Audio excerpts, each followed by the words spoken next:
Now, we also had another South African title fight this last weekend, wasn't it? That's the Sunday, yes. The new champion, Zolani Leni, he beat Nkosana Valtane. And I mean, there was a bit of upset, Nick, because Nkosana Valtane was expected to win, and he's a good little fighter.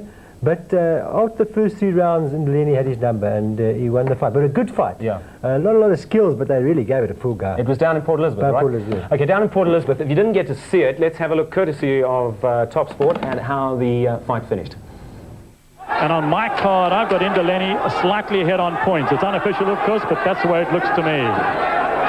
And of course, in my scorecard, I still confirm again. Olani Ndleni is ahead on points, and he's continuing throwing those punches, he's catching the champion, although the champion tried to come back to the fight. But Olani Ndleni has been doing rather too well. He walked into, of course, the left jab from the champion, but he continues to say, well, I think I'm the feet of the two, I'm going to continue to throw those punches. Ndleni needs to keep the pressure up here in the 12th round. Needs to convince the judges at ringside that he is the new champion. Valtane backing away, constantly backing away. Gets hit with a solid left jab. It goes to the top of the right hand. And now it's Ndleni who's holding on. Well, the punching power of course, the champion is not very effective. He's catching the challenger, but he's not doing any damage.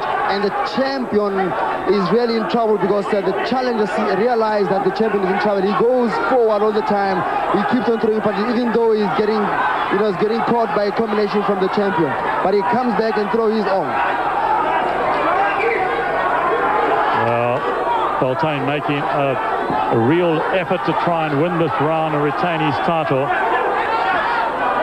Ndleni not throwing nearly as many punches as he did in the 11th.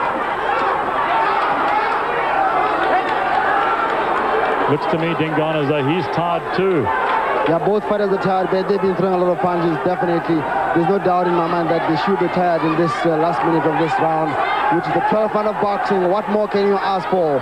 South African junior bantamweight title is at stake. The champion, Nkosana Valtane, and the challenger is Olani Ndleni, who is forcing the champion to hold on. Well, strong suspicion Ndleni may have punched himself out in the 11th. Hasn't done much in the way of work here in the 12th. The jab is still very effective. Punching combination is not the same as in the previous round, which is the 11th round. There you see the champion trying to nail his man, saying, well, I might get a big punch that can really rock this man and can go down, and that can make the difference. Yes, Valtane doing his best to try and pull this fight out of the fire. But the clock is winding down. Time is running out for Nkosana Valtane, and there's the bell ending the fight. So there we go, Ron. We get a win for Ndleni, new junior bantamweight champion. No argument either. No, but Nick, just let me tell you something. If you listen to the the scoring of the judges, the one judge had 118, 111 for Valtane.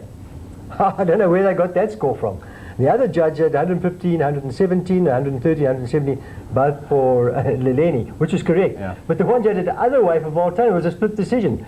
Now, there's something wrong with it. But didn't we hear, I heard rumour that she confused, I believe it was a lady judge too, I don't want to get myself in trouble here, but confused the two fighters. You said it, Nick, I don't know. But there's something wrong. But even if it was like that, if it was the other way, the correct way, it's still too far at a margin. Yeah, but at least we got the right winner. Let's introduce our guest right now from the Gauteng Commission, because we're discussing the state of play really in boxing in the province at the moment. The chairman of the Gauteng Commission, Dr. Peter Ngutani. Nice to have you on the show as always, Peter. Thank you, sir. And media liaison man, former fighter in his day too, so involved in the fight game, Jeff Ellis as well. Welcome back to Punchline, Jeff. Thank you very much. We've got some serious issues to discuss, of course, but let's start off by talking about some of the positive things that have come out of this last year. And I'm going to mention one which a lot of people will say, all right, it was light, it was frothy, but it was entertaining, and I think it was a genuine attempt by you to involve everybody in boxing in the province. Your awards dinner at the end of the year. I think it's a first for the Gauteng province, and it seemed to go off extremely well. Where did the idea come from, Peter? The idea, we've been having the idea to have a honor basically the Gauteng participants. Yeah. When I say participants, I'm not only looking at, we're not only looking at boxers only. We're looking at all the people who contributed to what Gauteng boxing is all about. Yeah. That it's come from the media down to the persons, like trainers and managers. So we were looking at that. We had to try and find a way of fitting it. So, and as a first event in Gauteng, I think it had to encompass everyone that contributed to the province. So the idea came out from all of us. We had different ways, but invariably in our discussion in Gauteng Commission, we actually came up with the same idea. The only way we had to debate about was the how and who.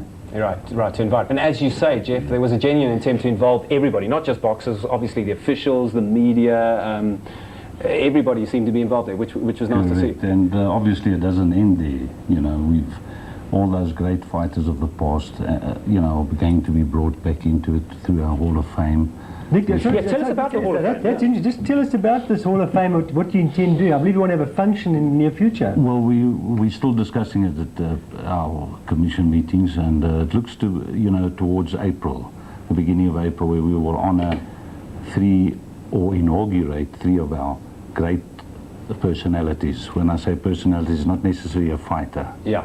Could be a promoter, a fighter. The proviso being they have to be Gauteng personalities, Yes, correct? correct. Okay, are you at liberty now to tell us who these three are? We can do so. Bit of disagreement there. But I think if we say it, we will remove the Yeah, all right, the surprise element. But we will tell you that that we are improving all the time, and we're taking pointers from what you people did at the King Corn Awards. Right, and, yes. you know, we're asking for assistance, so we just want it to be the event. Something because special. in the same event, we'd also be naming our fighter of the millennium. Yeah, it's all positive for the sport in Gauteng. Also the magazine too. I know you attempted to reach out to the various stakeholders, the licensees with the magazine. How is that progressing, Jeff? It's not easy to publish a magazine, is it? No, it's not. But what we're doing is we've decided to have all participation in the magazine. Everybody must contribute to that magazine. All right. The magazine will come out before April, and it will be something special. You know, each guy must be able to say that I was part of that. Right. It's to build our relationship with our licensees. Right, yeah. It's for the licensees to be told what's going on in boxing, and then also for the sponsors out there. Yeah. And, I mean, Ron, I'm sure you'd agree, these are all positive attempts to open communication channels, Nick, really. you know, I've been in boxing a long time, and this is a first, and I must congratulate these men, the thinking behind it. Yeah. And I support it. I mean, anything I can help you with, Jeff, with the Hall of Fame, whatever, I'm there. Because thank you very much. There's a lot of footage. In actual fact, we need people like you who've been long in the game, because when you're thinking about the Hall of Fame and boxers of the millennium, I think it needs people who have kept statistics, people who have followed boxing, and not like a flash in the pan type of person who just come in and decide to be an my authority. support. I fully Ron, support you could see in the latest magazine, the SA Boxing World magazine, where you rate your 10 greatest fighters, and you would see that 9 of those fighters come from the Gauteng province. So we are a province that has a history that need to recognize those great fighters. champions. We need to talk to Peter Marabula. Yeah. You understand? We need to talk to Schoolboy Mslapo. And to bring back not only those guys, the other fighters that were South African champions that contributed so much to the game. We want them. Samir, I love you. You don't have to convince me. I mean, And I think everybody, and this leads to my introing the King Corn Awards right now. I think everybody in the fight game likes some form of recognition, whether they admit to it or not. And the King Corn Boxing World Annual Awards are put together with that in mind, of course. They were held recently, slap-up meal and dinner at the Sandton Sun, and our man on the spot was Punchline Sibi. Welcome to the Crown Plaza Holiday Inn here in Sandton. We gathered here for the 21st King Corn Boxing Awards, and this for 1999. My name is Punchline Sibi. There are so many awards available here tonight, and let's see who is going to scoop the Prospect of the Year award. Before we do that, let's talk to a few boxing personalities to hear what their views are on the Prospect of the Year. Well, lately, I mean, it's very difficult to choose, you know, but I'll take my point and point it at Stephen Carr. I think Stephen Carr is the Prospect of the Year. And I believe Stephen Carr unopposed. There's no reason why one of our fighters, Stephen Carr, shouldn't win the Prospect of the Year. It's difficult to say. I think also Lucky Samba, and I think myself, I'm lucky to get it. Ladies and gentlemen, it's my pleasure to announce the Prospect of the Year is Stephen Carr. Despite suffering a setback when he climbed into the ring with former world lightweight champion Philip Holliday as a last-minute substitute, Stephen Carr made his mark as a boxer in 1999, finishing the year with an impressive points victory over the awkward Abram Skenjana. Many are already comparing the 25-year-old southpaw with the legendary Pierre Fourie, but unlike the late great light heavyweight, Carr enjoyed a very successful amateur career and can also bang a bit. Round 1 and 2. Goodness me, Carr using that left hand. It's a very solid punch indeed. I saw it before Ramado went down. 5, 6, 7, 8. Stefan, how do you feel after winning such a prestigious award? I'm so happy, I don't know what to say. I just want to say thank you to everybody. Thanks to my trainer, thanks to my promoters, and thanks to everybody who nominated me. Surprising though that you won this having lost a fight against former IBF champion in Philip Holliday. How do you feel about that? Well, should I say, it's one of those things that happened, and I can just work from now and show everybody that I can be a champion. I believe Stephen has got now the kickstart to major things. By the end of the year, I believe Stephen will be one of South Africa's world champions, definitely. Well, congratulations to the Prospect of the Year for 1999, Stephen Carr. A real winner. He actually really did pick himself up. And now let us hear the views of the boxing fraternity about which fight do they think is going to be voted Fight of the Year for 1999. Fight of the year is difficult to say, but I think Sebastian Rothman and El Moraes, to me, it was the best fight of the 1999. Sebastian Rothman against El Moraes. Hell of a fight. Well, the fight between Sebastian Rothman and El Moraes, I think there wasn't a better fight today. I think the fight that took the limelight from everything was Pretorius and Schumer. Rothman and Moraes were youngsters really getting in the ring and doing their business, but I think Schumer and Pretorius come from experience, and I think that was the fight that shone. Fight of the year is Sebastian Rothman and El Moraes.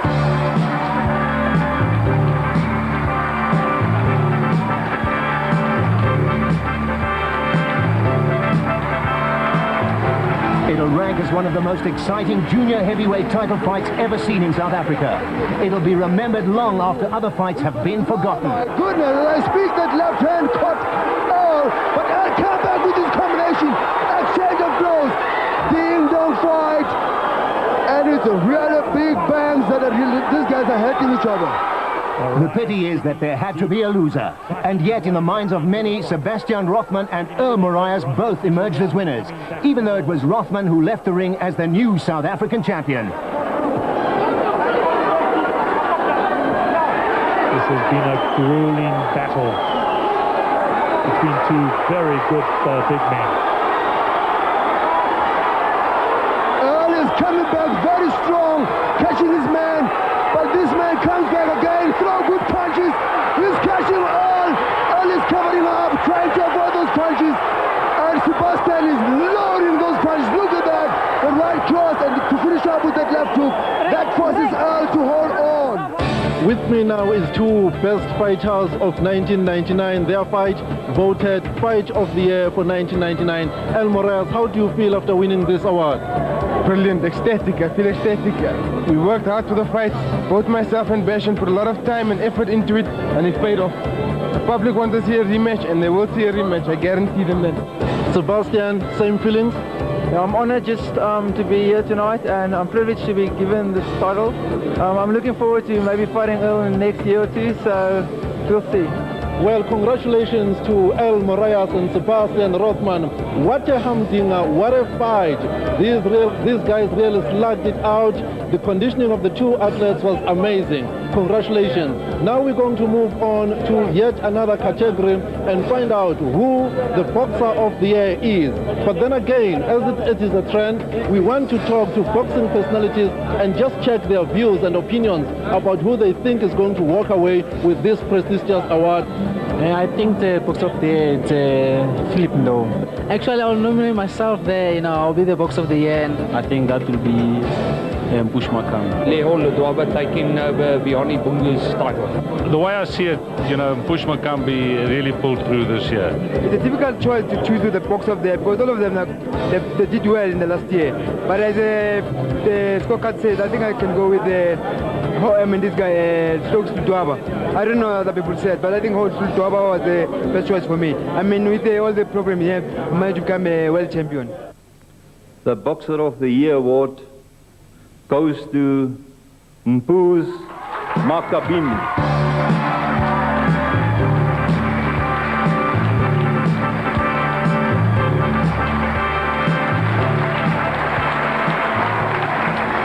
Former Atna freedom fighter Mpush Makambi is finally getting the recognition he richly deserves as IBO middleweight champion of the world. Not because of what he was, but because of what he's become. The young man who turned to a faith healer in Las Vegas to heal his war wounds now has faith in himself, and it's worked wonders for his boxing career. Moreover, Makambi has had to travel abroad to turn the trick, an admirable quality in any fighter.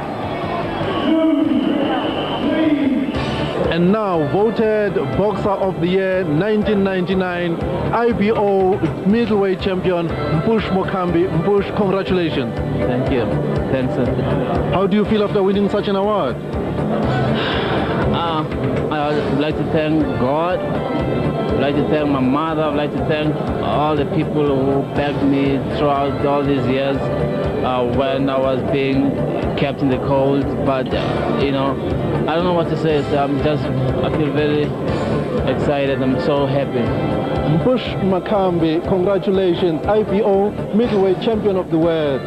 Walks away with this prestigious award of Boxer of the Year for 1999. At some stage, dismissed by pundits as a boring fighter. Congratulations, Mpush Makambi, a real warrior.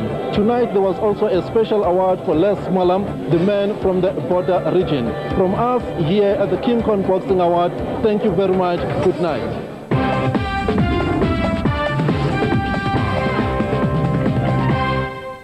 So a report back really on those annual King Corn Awards, and a very emotional moment. And Zianguni paying that tribute to Les Muller from the I've border been attending region. those awards since 1980. It's 20 years, and it was the most emotional night of my life. That with, it was so sad just seeing this man who's a great administrator, a great sportsman, to see him like that. And Z was in tears. I was basically in tears too. Yeah, for anybody that doesn't know, Les has some medical problems at the moment. But he could be on the road to recovery. But it's an incredible moment in boxing. And I thought the only bit of controversy, I was happy with most of the awards. I thought the Boxer of the Year, I thought Lela Ledwaba was hard done by. I tell you what, with the greatest respect to Mpush Makambi, who's achieved a lot this year, he's really rebuilt his career. I just thought Lela's achievement of winning the IBF title against Johnson, who was a really good fighter, and then his terrific first defense of it, the IBF title for me carries more weight. The IBF title, Nick, is definitely a better quality title. You've got to rate it like that, and possibly Ledwaba would be a better choice. But when you look where Makambi came from, and 4 knockouts in a row, in England they were raving about him. So, it's difficult to say that one should have got the other one, but I'm quite happy with that. But Ledwaba, you can't throw him away. All right, well, we've been discussing with the Gauteng Commission. We've looked at some of the positive, and as we've both suggested, there are serious issues to address as well. And I know, Ron, you've got plenty of questions. We spoke about this fight on Sunday, the judging, 7 points the other way. Let's say the judge got the boxers mixed up, which is unforgivable. I don't think it should ever. I've never heard of that happening in boxing. Or even the person that voted for the right person, was it a lady? Was it a lady? Well, I hear so anyway. I don't know, but let's say the judge. We weren't down there. Let's say the judge that voted for Leneni, which still would have been 7 points. It's always a concern, but I think it's worldwide we've got this problem with judging. But is anything been done here? Peter, can I bring you in about this problem that we've got with judging worldwide and in South Africa? Do they have clinics? Is there any thoughts on that? Okay, I think on a local level, one of the things that needs to happen, that was supposed to be happening, which I think is going to be happening with us, it has happened with Gauteng, because we actually agree with you that we realize that the judging that has been happening, that it has not been very consistent, and I think even the public themselves started asking questions, and I think it's about time that we should revisit the whole thing. So as part of our strategy in Gauteng, one of the things that we're doing is to have a review and what you call in-service training, retraining for our officials, because I think with the advent of all these world bodies coming in, each of them with its own different rules, the officials, our officials, when they get involved in they're so confused. They don't even know which is South African rules and which are IBO or IBF rules or whatever. So that aspect needs to be looked into, and I think we are in the process of doing it. And one of the things that we'll also be mentioning, we're having our meeting with the licensees on the 29th, our first meeting of the year, and one of the things that we'll be announcing will be the date for having our officials. Would you say, though, Jeff, that you can improve a bad official, or should you simply just try and get rid of him? I wouldn't say that, especially in Gauteng, that we have bad officials. No, I wasn't making that, yes, just as a general statement. But generally, our officials are excellent. And but what I would like to see, and Peter and I have discussed it with our commission, is that the control, the crowd control around our judges, you know, sometimes it becomes a problem. You mean the crowd actually interfering with the judges' concentration, that sort of thing? You see, where our promoters are losing it presently is not supplying adequate security around ringside. And we had an incident last night which brought that out, I'll use a word that is cheap. I'll say we can't allow our boxing to become cheap. We need, if a man pays 30 Rand or 50 Rand for his ringside seat, he wants to see the fight. He doesn't want to see the crowd in front of him obstructing his view and right on top of the referees. You see, I mean the judges, beg your pardon. So, you know, to have a ring steward doesn't help when you have a crowd right on top of the fight. So sometimes you are a little bit swayed, probably, because your full concentration isn't on the referees. But I don't think the reason why, especially if you talk international and otherwise, because I think that's what all our officials are aspiring to, is that one of the things that they're being taught before they get their licenses as referees and judges is that there are critical things that they need to be equipped with and to be able to do that. One of the thing they need to be doing is concentration. Concentration is a major object, and I think some of our judges sometimes lose it, because you can only see a judge who's not concentrating when he keeps on looking around and not concentrating on the actual fight. How do we get, because look, as far as I know, it's the responsibility of the promoter to provide security. So shouldn't there be security around the ring, or like a fence or something, to keep the people away from the judges, because they must be isolated? To me, it is a serious problem. I think in Gauteng we've never had this problem. We've always managed to sort this thing. But I think people have taken advantage in this turmoil and things in boxing South Africa at the moment. People have put in some form of anarchy into the whole thing, and I think it's about time that because as I say, in Gauteng we've never had that problem. The only thing that the judge had to content with usually around the ring is the judge who is on the side of the media with all the cameras. But other than that, in terms of the crowd, we've never had a problem. We had a situation last night which thankfully didn't develop, but could have developed, with the controversial finish to the fight that Len Hunt was refereeing, with the fighter saying that he beat the count, and Len Hunt saying, no, you didn't beat the count, and the corner was very upset. We had people in the ring.